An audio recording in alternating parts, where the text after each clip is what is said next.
साथियों, कभी 2 चरणों में होगी परीक्षा प्री मेंस, कभी 3 चरणों में होंगे तबादले।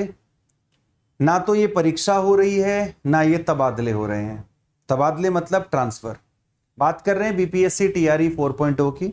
एक और शिक्षा मंत्री का बड़ा बयान, एक और शिक्षा मंत्री की नई बातें, और बीपीएससी ने डेट दे रखी है सितंबर की एग्जाम की।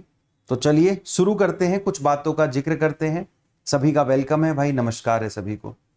तो यहां पर देखिएगा भाई, मिथिलेश तिवारी जी जो हमारे बिहार के शिक्षा मंत्री हैं, कई बार बातें सुनकर के ऐसा लगता है कि अब संवैधानिक पद की कोई गरिमा नहीं रही है। चाहे इनसे पहले वालों की बात करें या चाहे इनकी बात करें। नीतीश कुमार जी भी भर्ती निकलवा करके चले गए। अगर एक बार जेन्युइनली नीतीश कुमार जी ने काम किया होता कि भाई ये मेरे सामने की चीजें हैं, मेरे सामने बच्चे इतना आंदोलन कर रहे हैं, महाआंदोलन कर रहे हैं, मैं टीआरई 4 का नोटिफिकेशन निकलवाने के बाद ही जाऊंगा। कायदा तो यही बनता था। वैसे कायदा तो ये बनता था कि टीआरई 4.0 का नोटिफिकेशन नीतीश कुमार जी के सामने आ जाना चाहिए था, पेपर भी हो जाना चाहिए था। ये उनकी एक नैतिक जिम्मेदारी थी।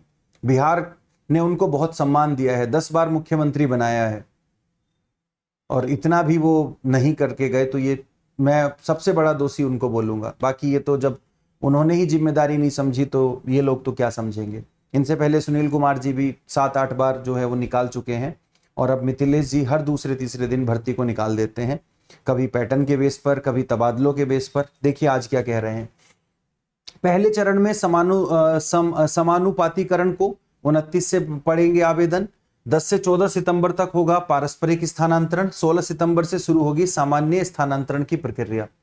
अब स्थानांतरण हो जाएगा, उसके बाद पता लगेगा कौन से स्कूल में कितने टीचर हैं, उसी के बाद ये फॉर्म भरवाएंगे। पहले तो भरवाएंगे नहीं, मुझे ऐसा लग रहा है कि इनके लक्षण देख करके। राज्य के सरकारी स्कूलों के शिक्षकों के स्थानांतरण 3 चरणों में होंगे। पहले चरण में समानुपातिकरण के तहत शिक्षकों का समायोजन और पारस्परिक स्थानांतरण होगा।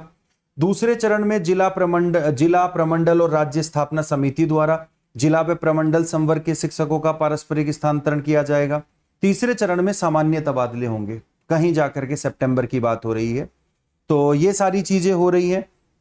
उसके बाद 29 जुलाई से आवेदन पड़ेंगे। आवेदन की अंतिम तिथि जो है वो आप लोगों की यहाँ पे 5 अगस्त है। ये सब स्थानांतरण की बात हो रही है।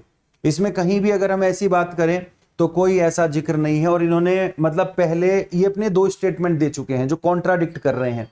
पहला स्टेटमेंट इनका ये था कि जून तक हम तबादलों की प्रक्रिया को पूरा कर लेंगे और जुलाई में वैकेंसी आ जाएंगी। इनका दूसरा स्टेटमेंट ये था कि भाई तबादलों से वैकेंसी का क्या लेना देना। तो अपनी ही बात इन्हें नहीं पता रहती कि कब क्या करके जा रहे हैं। अभी मतलब बहुत, मैं तो ये कह रहा हूं बच्चों, भरोसे मत बैठो, ठीक है। आएगा पेपर दे देना। देखो आंदोलन भी कर लिया, महा आंदोलन भी कर लिया, ट्वीट भी कर लिया। आप सभी लोगों ने अपने अपने जनप्रतिनिधि जो आपके विधायक वगैरह होंगे उनसे भी आपने ज्ञापन व्यापन सौंपा, बहुत कुछ सौंपा, लेकिन किसी की कोई सुनवाई नहीं है। किसी की भी कोई सुनवाई नहीं है। यहां पर अगर आप देखो कोई जवाबदेही नहीं है। संवैधानिक पद पे बैठ के झूठ तो ऐसे बोला जाता है जैसे कुछ भी मतलब जो है हो रहा हो। तो साथियों मैं बस यही बोलूंगा कि जहां वैकेंसी आ रही है उसकी तैयारी करो। यूपी में सुपर टेट आएगा, जरूर आएगा, और पेपर भी करा लिया जाएगा। तो आप उसको जो है, क्योंकि वहां भी फिर वही हाल होना, वहां इलेक्शन है, मजबूरी है थोड़ी सी। अभी इलेक्शन यहां भी था, लेकिन यहाँ इलेक्शन से पहले 10-10 हजार रुपए आ गए थे, तो वो ज्यादा जरूरी हो गया था पेपर से। तो लेकिन वहां वैकेंसी आएगी। सुपर टेट है, D++ भी कोई वैकेंसी निकाल रहा है, उसमें देखो। तो वहां पे आप एज ए जनरल ही ट्रीट होते हो। तो मतलब ऐसा नहीं है कि वहां पे आपको कैटेगरी लग जाती है, कुछ हो जाता है। हालांकि बिहार में आपको फायदा मिलता है उस चीज का, बट जब ऑप्शन ही नहीं मिल रहा तो क्या करोगे। तो मेरा कहने का मतलब यह है कि इतना आप कहीं और दूसरी तरफ भी चीजों को देखते रहो। जीवन तो खराब नहीं कर सकते ना इनके चलते। पहले ही ऑलरेडी बहुत खराब कर लिया। 3-3 साल से हमारे स्टूडेंट हैं, मेरे कांटेक्ट में बीपीएससी के इतने स्टूडेंट हैं, रोज आए दिन मैसेज आते हैं। मैं भी समझ नहीं आता कि क्या रिप्लाई करूं कि सर नौकरी छोड़ी थी हमने बीपीएससी टीआरई की तैयारी करने के लिए कि 2 महीने में पेपर हो जाएगा। 2 साल हो गए सर, अभी तक नहीं आई है। क्या करें, नौकरी दोबारा मिलती नहीं। प्राइवेट नौकरी में भी है कि एक बार मिल गई तो दोबारा नहीं मिलती वो नौकरी भी। वहां पे भी इतनी मारा मारी है, बच्चा परेशान है।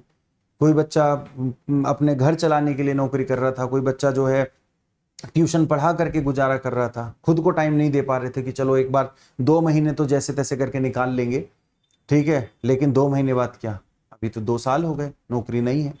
तो मैं यही करूँगा, आपको पढ़ना है, आपके हाथ में बस पढ़ाई है।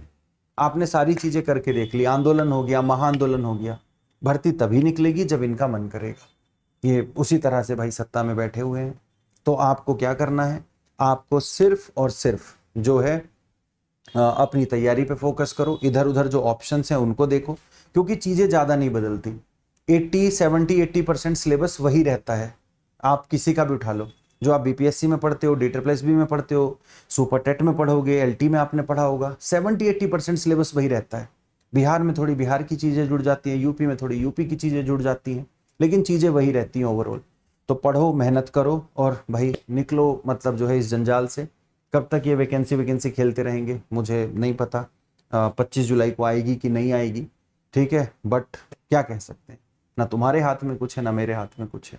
एक कैलेंडर ही तो देना था यार, एक कैलेंडर दे देते। हम कह रहे हैं कि मत कराओ तुम अभी, जब तुम्हें कराना होता, जब तुम्हारी प्लानिंग ही नहीं है कोई, तुम्हारी क्या प्लानिंग है उस पर कैलेंडर दे दो कि जी हमारी ये प्लानिंग है, हम तो इस पेपर को 6 महीने 8 महीने 10 महीने बाद कराएंगे। नोटिफिकेशन निकाल दो, पेपर दे दो, वो कैलेंडर के हिसाब से चीजें चलती रहेंगी, बच्चा अपने हिसाब से देखेगा। लेकिन यहाँ तो ये कैलेंडर भी निकाल देते हैं, तो एग्जाम डेट का निकालते हैं, नोटिफिकेशन का कभी कैलेंडर नहीं निकालते। एग्जाम डेट का कैलेंडर निकाल रखा है। अब बताओ, जुलाई चल रहा है, जुलाई खत्म होने वाला है, सितंबर में एग्जाम है, नोटिफिकेशन का पता नहीं है। अब बताओ, और ये इसलिए भी जाने जाते हैं कहीं ऐसा ना हो कि अगस्त में नोटिफिकेशन निकाल दे, अगस्त में ही फॉर्म भरवा लें और सितंबर में प्री मेंस करा के पेपर करा लें। बच्चों का नुकसान है उसमें भी, क्योंकि बच्चा भी पूरी तरह से उतना भी तो तैयार नहीं ना। नोटिफिकेशन निकालो, बच्चा तैयार होगा। अब आनन फानन में तुमने पेपर करा लिया तो बच्चा वैसे कंफ्यूज हो जाएगा चीज़ों को। तो ये सब चीज़ें हैं। तो भाई अपनी पढ़ाई करो, अपनी तैयारी करो, बहुत ज़्यादा ज़रूरी है। ठीक है, मिलते हैं। जय हिंद, जय भारत।